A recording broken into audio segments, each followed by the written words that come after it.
My name's Christopher Fields. I'm an NLP coach of 12 years and master practitioner certification since 2018. Today I'm riding solo, and today's topic is going to be on suicide. So no joking around, unfortunately. I have a few notes here, but primarily I'm going to be shooting from the hip. We're going to go over about three parts. It's going to be why or how people find themselves in the area to commit suicide. We're going to talk about how family and friends or people that are close to a person experiencing this can deal with those people. And then third, and most importantly, how to help yourself when you find your mindset in that place. So for starters, I think a lot of people associate suicide with a person having a problem and then committing an act. It's always a lot more than that. And this is inevitably and unfortunately how family members and friends assign guilt to themselves when a close person to them commits suicide, is because they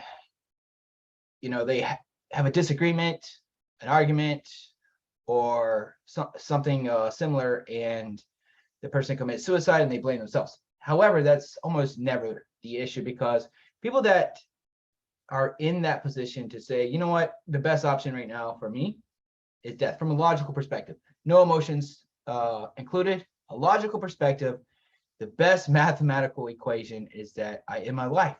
And it's because there's an accumulation of issues. So you can say bills, you can say relationships, you can say drugs, drug withdrawal, etc. The list continues. There's a million different reasons as to why a person would have those suicidal tendencies.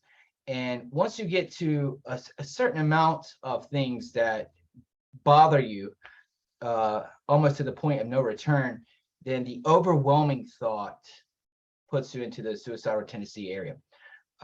Because it's almost like it creates this subconscious cloud around your brain that says there's too many things. There's too many things.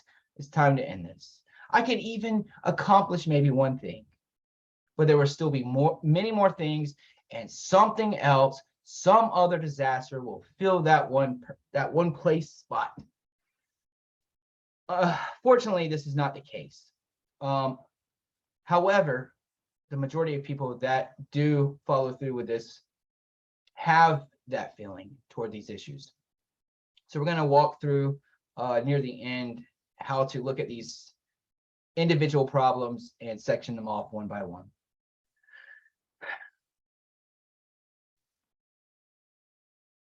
Furthermore, I guess just to throw this out there, it's just maybe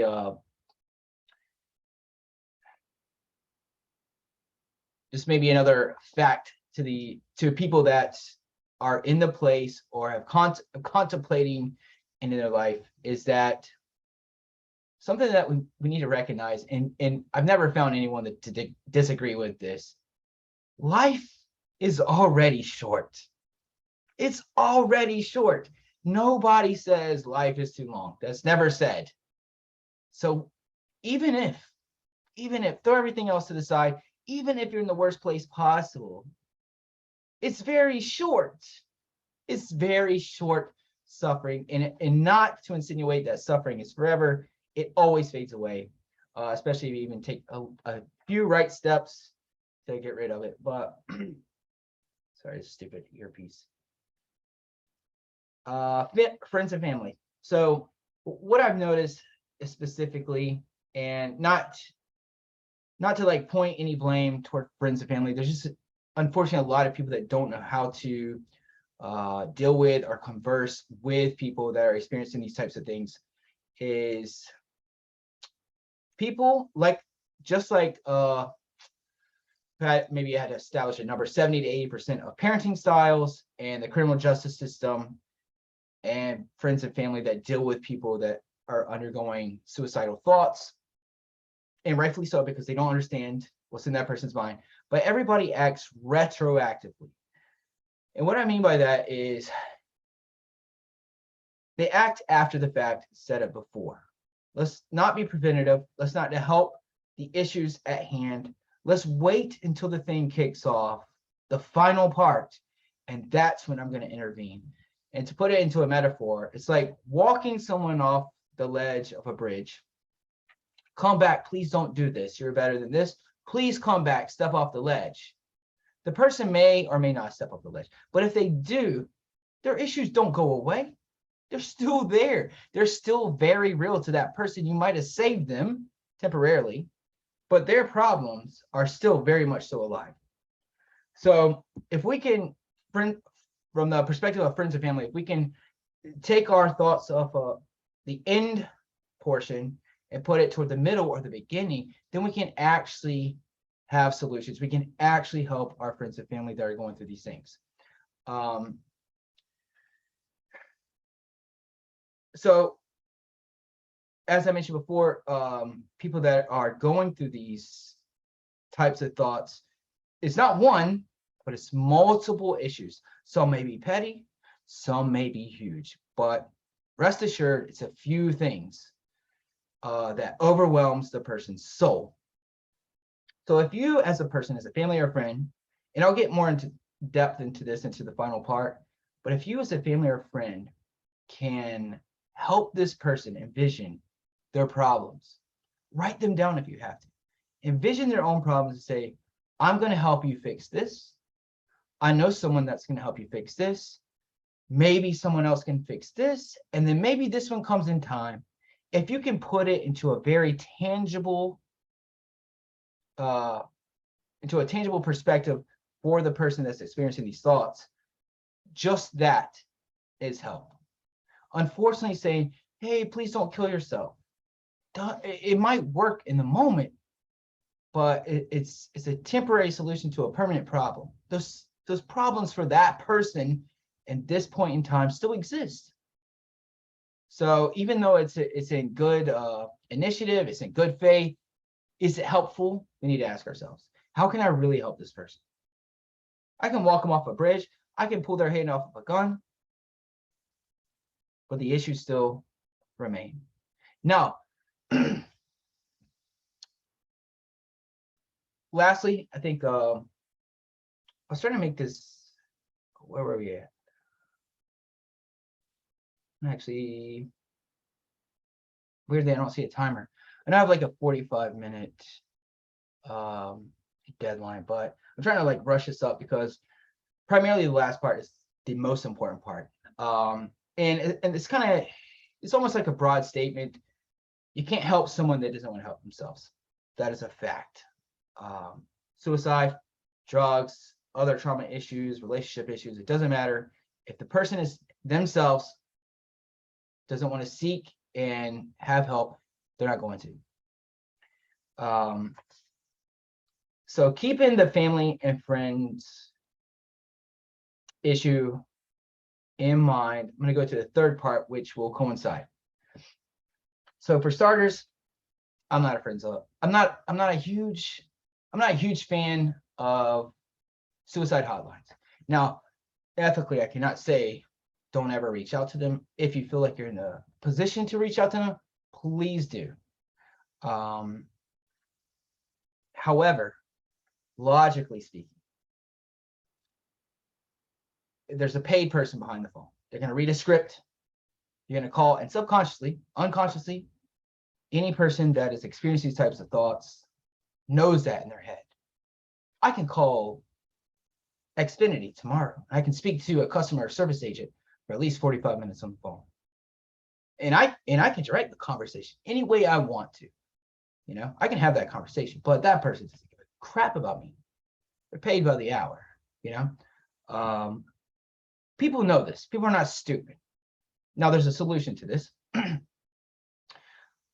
It's important to understand that if you feel alone, if you feel suicidal, if you feel like the world is out to get you, it's a 100% fact that there are millions of other people out there just like you, waiting, alone, no one to talk to, no one to text, nothing. They're out there. You exist, they exist. What is stopping you from making contact? And I'm not saying in a romantic way, just in a personal, friendly way. Millions of people want to have these conversations. They don't. They're just disconnected. Fortunately, in the technologically advanced world that we live in right now, you can get on the internet and find them instantly. Almost instantly. New fake friends that become long-term friends. I've personally done this myself. I've become great friends with people I just randomly added on social media accounts. We just, after a lot of posts, we realized, hey, our personalities kind of work in sync. We kind of think or do the same way. We think the same things are funny. Those people exist out there. If you feel alone, those people actually exist. People that sync with you actually exist. And you're not limited to your state or country. It's forever in the world. You can find people. You just get on the internet. That's it. So loneliness is a real issue. But I think that loneliness is, what's the word? Loneliness carries around the belief that it's just hard to have these attachments out there. It's not. 3 decades ago, 2 decades ago, yes. It's not these days. Like it's by the fingertips. You know, they're out there. If you want to have conversations with real people that are not paid by the hour, that just want to hear your problems, they're not reading the script. They have their own problems, and you can converse back and forth. You can exchange stories, which is very therapeutic, by the way. They exist. You get on the internet, you find them. That's it. So I just feel like maybe people are very close, people that are in those situations, and rightfully so. When you're in those situations, you're depressed. It's hard to be very analytical in your thoughts. But this is why I'm making this video, is to reiterate that how easy it is to reach out to the exact type of person you are. There's a million more. There's more than a million more lonely individuals that just, they feel like they're at the end of the rope. They want to speak to someone. They also exist. And teaming up saves a life, saves 2 lives, as a matter of fact. So it's very powerful. This is a very important part. This is actually the most important part. Probably the most important part. And I'm going to make a separate video about this, by the way, a separate episode. But in my honest opinion, what I'm about to say is the most destructive thing, not in the US, but the entire world. And I've written about this many times, but victim complex. So it's kind of like, maybe if I put it into a metaphor, it's like being at the top of the hill. On one side of the hill, it's positive thoughts moving forward, snowball effect. On the other side, also a snowball effect, but negative thoughts.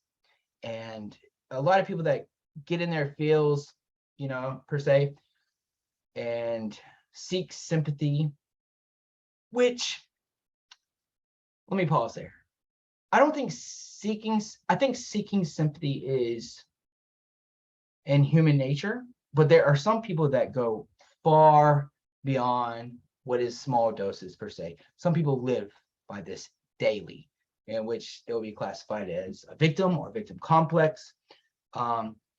Best quote ever heard: misery loves company. Okay.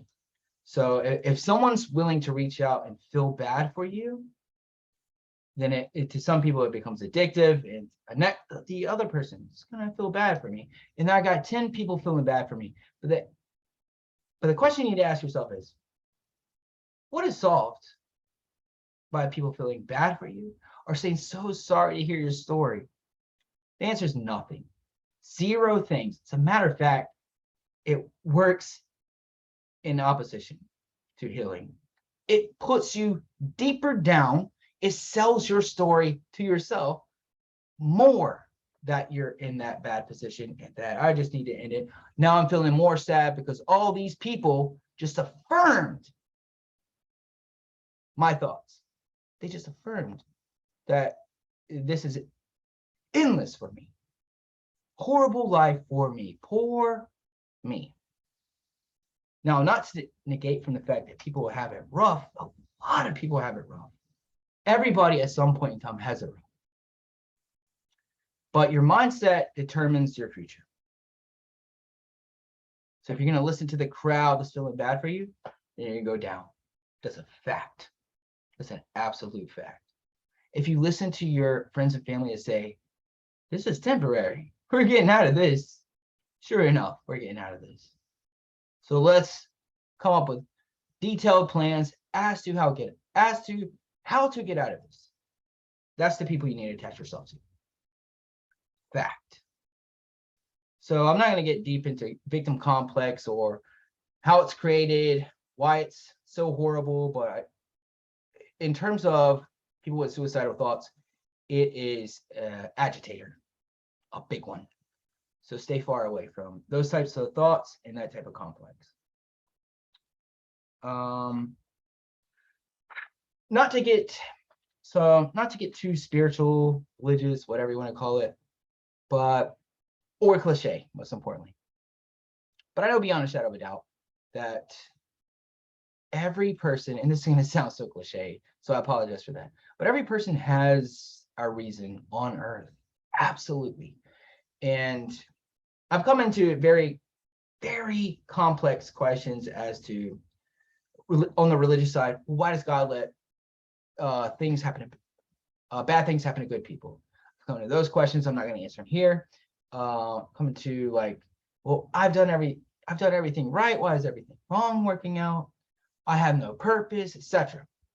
When I just get straight to the point, in my firmest belief, through a lot of study, by the way, everybody has a reason. And I'll give you an example. I'm not just going to say that in a cliche way. I'll give you an example. Maybe not the best example, to be honest. Maybe a bit sensitive or something. But you can take, I actually gave this example yesterday. You can take a homeless person on the side of the street. Clearly, that has not ended their life yet. They chose not to do that. And that one person has no money, no home. They're sleeping on a flattened out cardboard box. Does their life have purpose? I'm going to say absolutely yes. Let me give you just one example as to how one person like that can change a life. So you take these family vehicles, roll up to the stoplight, and you take the 3-5-year-olds in the back that look over and out the window, they see the homeless person. Okay, whether or not they make that eye contact, irrelevant. But they see this and they say, that's the poor kid, that's terrifying. I don't ever want to be like that. I don't ever want to grow up like that.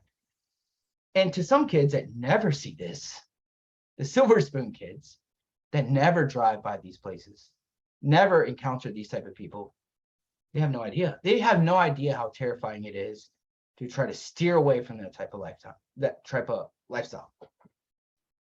So did this homeless person, and once again, probably not the best example, but did this homeless person change lives?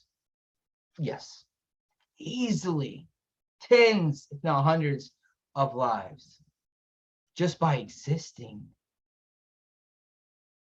Now you can take the same setup and apply it to any person in any career field in any stage of their life. Speaking of stages of life, so throughout the past 12 years, I've come across a lot of people, maybe not a lot, but maybe 30%, rough estimate. 30% of people that have literally never in their mind contemplated suicide. Like it's never been a thing in their mind, not something they never thought about. And for someone like me, at first I couldn't even comprehend. What do you mean? You've never thought about this ever. It's never crossed your mind. You've never went through the steps. You've never said, well, if I was to do it, how would I do it? These thoughts have never entered your 30-year-old mind. That's crazy to me. And for a lot of people that are listening right now, still, that's probably crazy to you as well. Is it not? So, I guess with that being said, what does that make you as a person that has not just thought about all these things in detail, but has experienced the contemplation of doing such a life-ending thing? What does that make you? And in my expert opinion, far more powerful. Because now you can not only speak on one side of the fence, you can speak on both sides of the fence. This is how great criminal defense attorneys work. They play both sides. They know the argument for both sides. This is how they win. And I suppose there's no win or lose here, but it makes you powerful. It makes you not only more understandable of how the contrast of life and death, the contrast of issues that cause you to funnel down into this mindset that you should end things, but a little bit down the future, or a little bit into the future, a little bit down the road, you are already set up to help other people. There's people that have never, that 30%, which is a bad stat anyways, that's 30% of people I've spoken to. This percentage is probably higher, honestly. The 30% of people that I've spoken to, they don't have that capability. They don't have that power to speak to other people about it because they've never witnessed it. They've never experienced what it is to have those thoughts. So you're empowered by your either current situation or previous situation of suicidal thoughts. That's part of reframing, which is my last, looks like it's my last note. So this is it's probably maybe not the most important part, but it's an extremely important part, is, as I mentioned in the beginning of this video, it's never one problem. It is accumulation of problems, petty or big, it doesn't matter. It's just, they're all out there. It becomes this big stress ball, like a cloud that hangs over you. And there are unfortunate symptoms to that. I'm just going to lay down all day. I don't want to think. I don't want to do. If you do go to work, it's just like your brain's turned off because this stress cloud just hovers. And you never actually get into the groove of fixing anything because you can't physically see them. And now I know I kind of mentioned for a second earlier, making the intangible tangible, but that's what specifically what my last part is about. So when you have these issues, sometimes it's best to, if you can do it in your head, fine. Sometimes it's best to write them down on a piece of paper so you can visually see them. But you take the top 5 issues per se, 5 approximate number. It could be low, it could be lower, it could be higher. You take your 5 problems and you write them on a piece of paper. Now, what you're gonna easily conclude is that at least 1, at least 2 of these problems, maybe all 5, are actually not problems at all. And what I mean by that is, if there are issues that you have 0 control over, if you stress about them, you screw yourself. If you know better, if you know that stressing about this thing that I absolutely cannot fix only hurts me emotionally, then that's on you. So as soon as you can see it on paper, you can scratch it off, pull it off the list. So say we're down to 3 or 4 problems now from 5. Then you take the 3 last issues and say, now, how do I make this better? Now you can make it better to 1%, 1 degree, or you can make it better 100%, it doesn't matter. Even 1% of making your current issue better, you're in a progressive mode. You're going forward instead of staying still. And at that point, you know for a fact, only time will fix this. That's it. Only time. So you know your current state of mind, the current I want to end this all, is dead. It's done. It's gone. because there is a goal. There is a path forward, which unfortunately, I'm not sure if I mentioned this earlier because my notes are trash, but another common denominator with people that commit suicide is they don't have a path forward. They're just in the moment. I'm just here today. I don't know what I want to do in 5 years. That's a big problem. Everybody should know where they want to be in 5 years. Almost never does that check out. And rightfully so, because life is up and down. It's a roller coaster for everyone. We all have our own tears, is what they say. We all do. So, and you should never want, say I make a goal for 5 years from now. Right now, today, it sounds good if I would meet that goal in 5 years. But the truth of the matter is, I want life to go up and down, because just as easy as it can go down, it can go far more up. So in 5 years, I can be at where I want to be in 10 years. Does that make sense? I don't know why I asked the question, because I know like it's a recorded video is not going to respond back to me, but it's supposed to go up and down, man. That's life. It's so stupidly short too. So it's just go through the steps. That's it. And you're done. And you check out. And I'm not going to get into like afterlife thoughts, because that's not what this is about. Savor it. Savor every second you have, because it's tiny. You blink your eyes and you are middle age. You blink your eyes again, you're on your deathbed. Why in that short? You know? And I'm not the one to say you're weak or tough or whatever. Nah, I've had more friends in their lives I can count on my hand, and they were the toughest people I knew. Unfortunately, their problems overwhelm their emotions. I don't think they, and I don't know, I don't think they saw their issues from a macro view. Everybody's micro. It's all surrounding. Problem here, problem here, problem here. If you step back, macro, large view, let's say, okay, that's a problem. Okay, that's clearly a problem. I know ways to fix these two things. The third and fourth thing, why am I even worrying about these things? There's nothing I can do about them, so let's take those away. And the fifth one, time maybe heal that. We'll heal that one. You have to literally separate it in your mind. You have to disassociate. You have to look at it from a macro view. And I know that's easier said than done. Almost everything is easier said than done.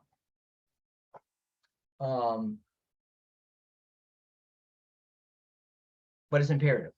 It's imperative that you disassociate your issues from yourself, from your emotional self, and then play them one by one. Because we know this is a fact. We know this is a fact. The reason you should do that is because every person, all 7.6 billion people in the world, have a purpose. They change lives.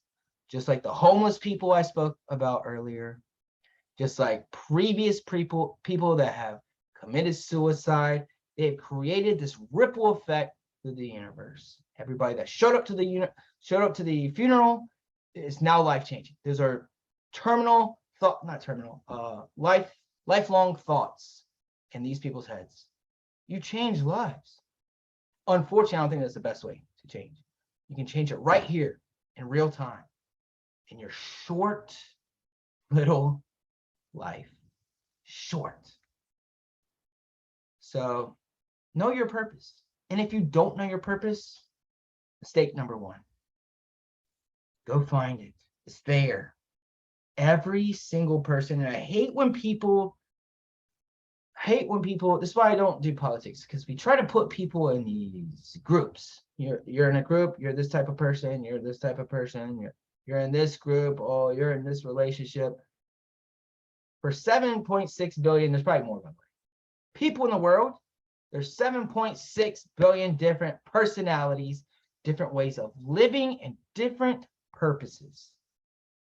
How do you know if you are this person contemplating suicide, how do you know your purpose isn't a life changer for a lot of people?